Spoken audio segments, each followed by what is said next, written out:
Welcome.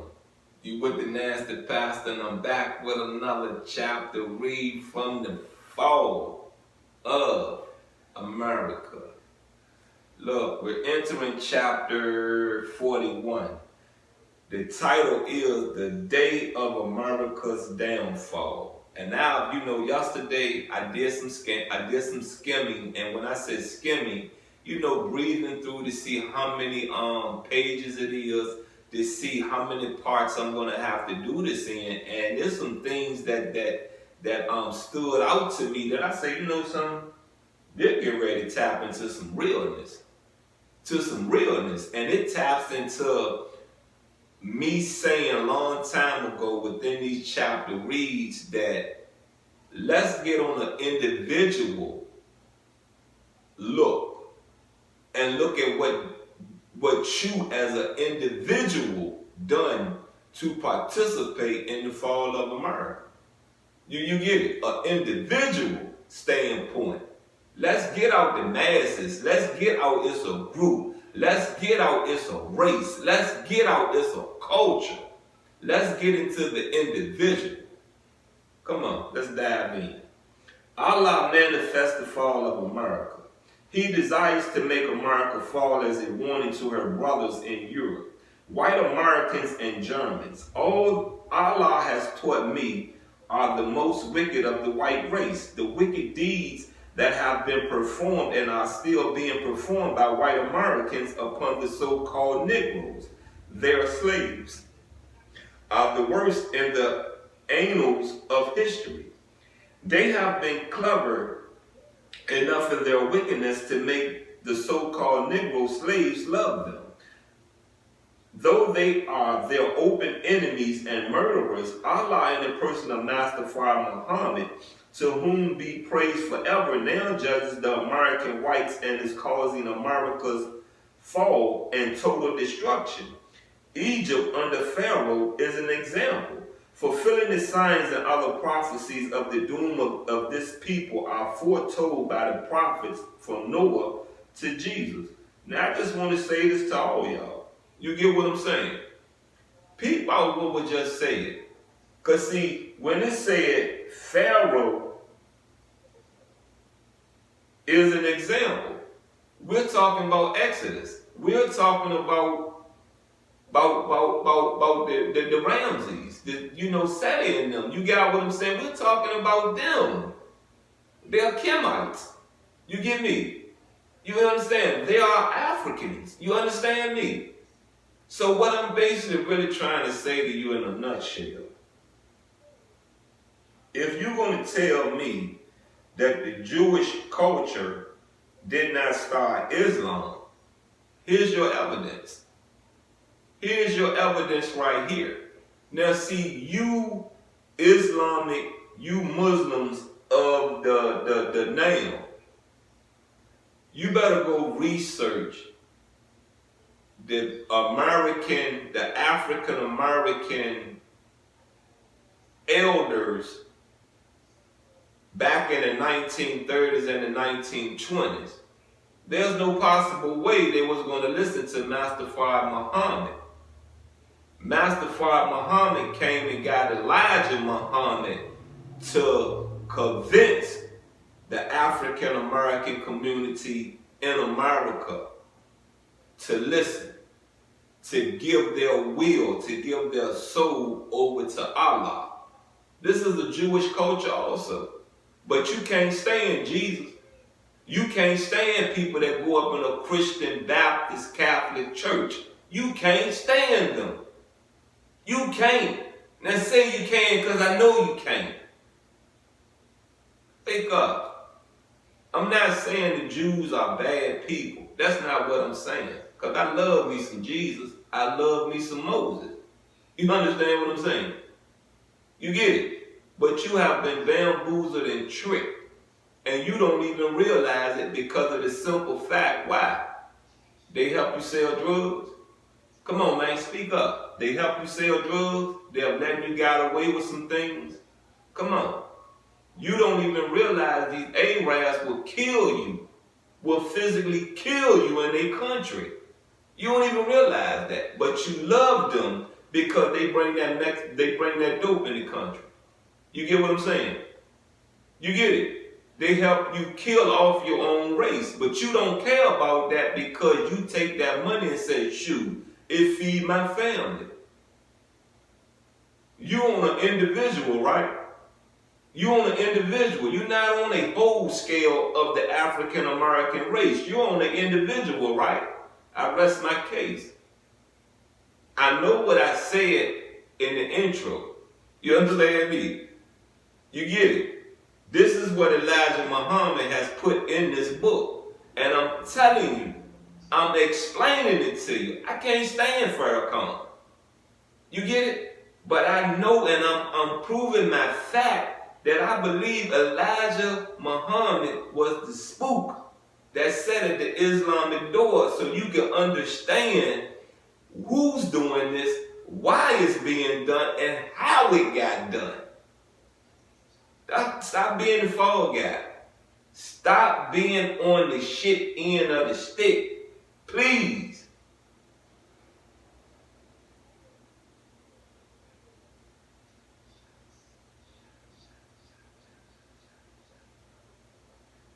Moses and Jesus are the most outstanding prophets in the history of the Caucasian race for the past 4,000 years. There are several other contemporaries, but Moses and Jesus are the major prophets of the white race's history. The whole of the civilized world today, as prophesied in Isaiah, is against the white man of America. Allah hates the wicked American whites and threatens to remove them from the face of the earth. Since white Americans and the white race in general have deceived the entire world of black people and their brethren, brown, red, and yellow, Allah now is causing these people to wake up and see the white race as it really is. The created enemy of the darker people. As we see today, there is a general awakening of the darker people into the knowledge of self and the knowledge of their age-old 6,000 years enemies all over the earth. The American white race cannot sincerely give the so-called Negroes, their slaves, a square deal. She only desires to deceive them. How many of y'all of the African American culture, whether you a Muslim, a Christian, a Baptist, Catholic, whether you in a gang, whether you are atheist, a 5%er, how many of y'all have tricked someone into doing something because you need numbers or you need an initiation into your culture? Because being in a gang is a culture also. You get me? It's a culture also. How many of y'all done it? How many? I can't raise my hand and say I've done that because I haven't done that. I have never even tricked a woman into giving me some vagina. You get me? I've never. Never. Look, this is in bold letters. It said false equality. Today, America is trying against her will to give the so-called Negro civil rights. See, you and now know that these civil rights been there for how long? How long? This is my point when you read this book. Understand this book is dated. This book was released in 1973. These events have already happened and already been in concrete. Get it? Concrete. We're not fighting for civil rights. We're fighting to do what? We're really fighting to do what? Hold on to them? There are laws put in place for real. And I'm not going to never tell you not vote on these certain propositions. Proposition something, that they have come up with for us to understand that yes, this can be taken from you that's in our constitutional rights and stuff like that, right? Okay, I'm not telling you don't vote for that. You get what I'm saying? That's not what I'm telling you. But there are things that are in our Constitution that backs why you can't take our civil rights from us. We are American citizens. You cannot. You can hinder the process. Like if you catch a felon, okay, you can't vote. Okay, you cannot obtain a gun. In other words, you cannot defend yourself. You get what I'm saying? And you know what backs the part of not being able to vote? Because see, you don't want to pay your court fines. So that was put in place. Because see, at first, that was not put in place. That was put in place so that what? That state can recoup their money. You get what I'm saying? You want to vote? Then get rid of your court fines. You get what I'm saying? Get rid of that, or at least be paying on them. They can't be outstanding. At least pay them. You can send them $5 and go apply to get your voting rights back. You can send these courts $5 a month and it ain't nothing they can do to you. At one time, they wouldn't even lock you up if you don't pay your court fines. They just put it in collections and they're going to take your taxes. Now it has gotten to the point don't nobody want to work. So what we're going to do, we're going to lock you up. Did that change anything? No, because now we're going to give you an informant program. Has the informant program changed anything in these streets? No.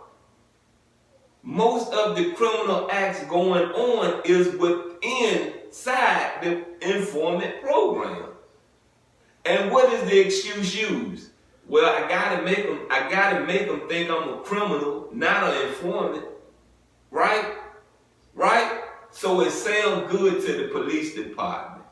It sounds very good to the police department. Because they don't want to do too much work anyway. They don't want to do a whole lot of nothing anyway.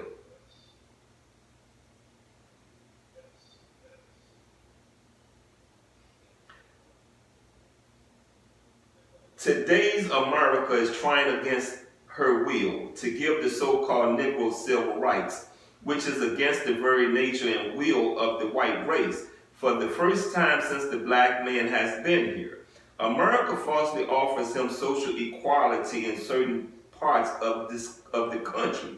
This social equality consists mostly of permitting the American black race to mix openly with the white man and his women, the devils. Now I say this to you once again, you know what I mean? And let me make sure I know where I'm at so I don't keep on pausing and all this and that. Now, to come out of slavery and to teach separation. Yeah, Elijah Muhammad was teaching separation back then. You get me? Back then. You shouldn't even care to mingle with the white race. You shouldn't care. You should be honored. You should be thankful that they don't want to mingle with you if it's that much tension and that much of them being the devil. Why do you want to mingle with the devil? Because I don't want to talk to the devil. I don't want the devil around me. I don't. You get it? You understand? The actual ideal, however, is to grant the so-called Negro social equality among the lower class of whites. This is done so that the scriptures, wherein they prophesy that the white man tempts and corrupts the so-called Negroes with his women, might be fulfilled. I'm going to say this to you. I don't even get that part of it. You get what I'm saying? The slave master wife used to go out into the field and get the field nigger. You get what I'm saying? The field Negro, the field nigger, to lay down and have sex also. She was attracted to a Mandingo because her slave master, he was too busy with the house maiden, the house nigger woman. You get what I'm saying? He liked that. That had a little plumpness with him. that had some firm breasts with them. That was something that was just different. Different. Liked it that. Was how to say it, attracted to that. You cannot say that you are a black man and you're not attracted to a white woman. There's plenty of white women I've been attracted to. I've slept with a couple of white women. You get it? Yeah, you get it? She was attracted to me. There's some things she never did, but she did it for me. To get my attention, to make sure I know, look, I like you.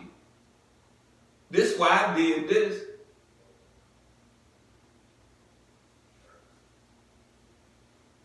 God has taught me that the white race was grafted unalike, and being unalike, it is able to attract the black man and black woman, getting them to do all the evil and indecency known to the white race.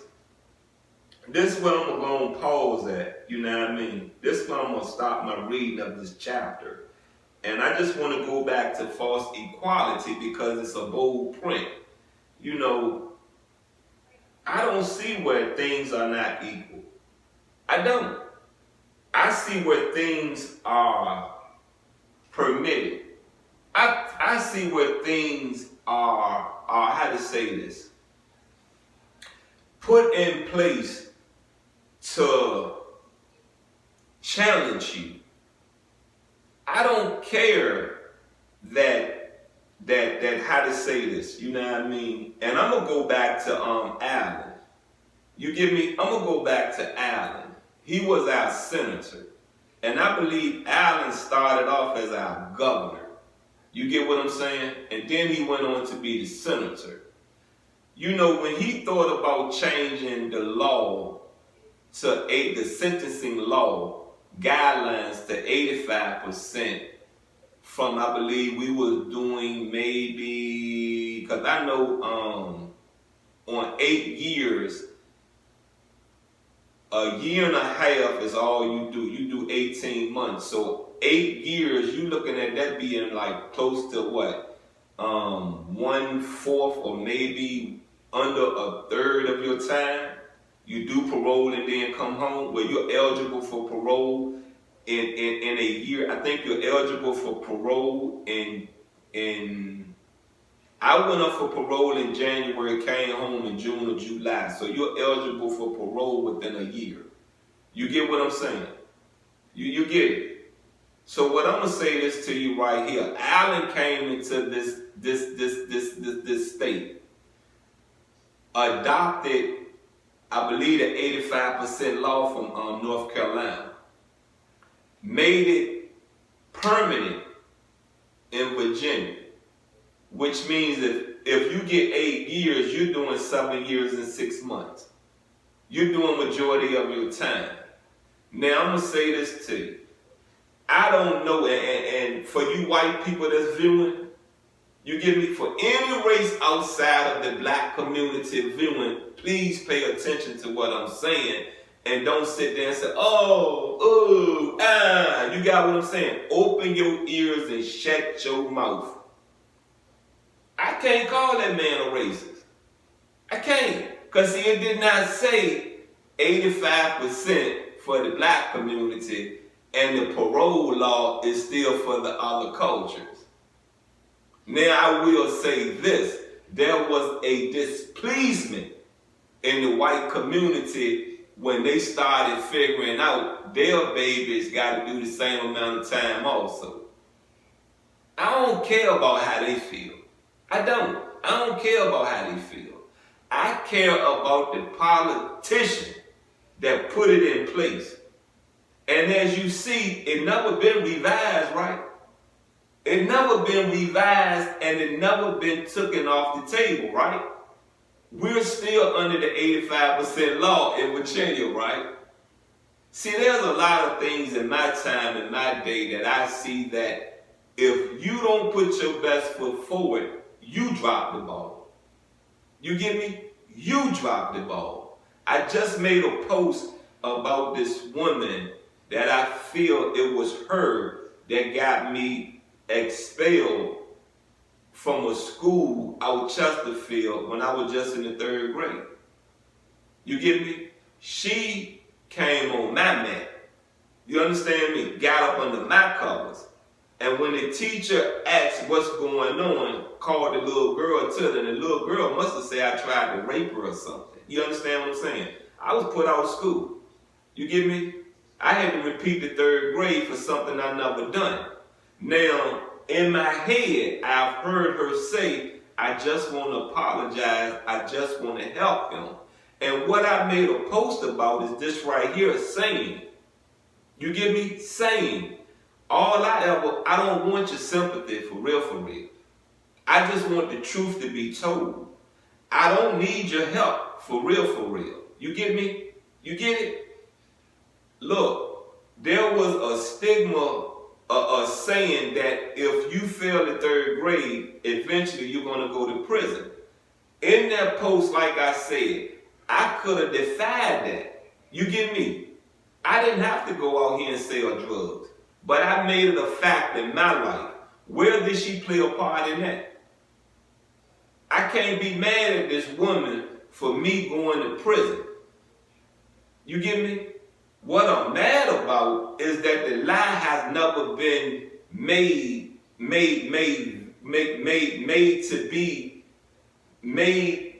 to be shown to the public. This woman lied on me in the 3rd grade and no one did nothing about it. Not even my mama questioned it. You get it? You understand? Even beating that case on the appeal, I did not take an advantage of not being a felon. I went right back out in the streets, started messing up again. You understand? I can't blame that woman for that mess. I can't. I really can't. There are things that went on in my life. I look in the mirror and I say to myself, you did this to yourself. Now figure out how to pick this up yourself. Anyway, as I said, you know what I mean? There's a lot of words that are in bold print in this particular chapter. We're going to really get into that. And I hope what you're understanding and I hope what you're processing, what you're comprehending. Stop blaming other people. The blame goes into the mirror. And as Mike Jack said, change the person in the mirror. You get it? I don't see Bobby, Ricky, Mike, Joe, Janet, whoever in my mirror. I just see me. Anyway, you've been with the nasty pastor. I'm out. You gotta know I love you. Whether you're a Muslim, whether you're a Catholic, whether you're a Cushite, whether you are, look, even if you're a junkie, I have some type of love for you. Some type of love for you. I'm out.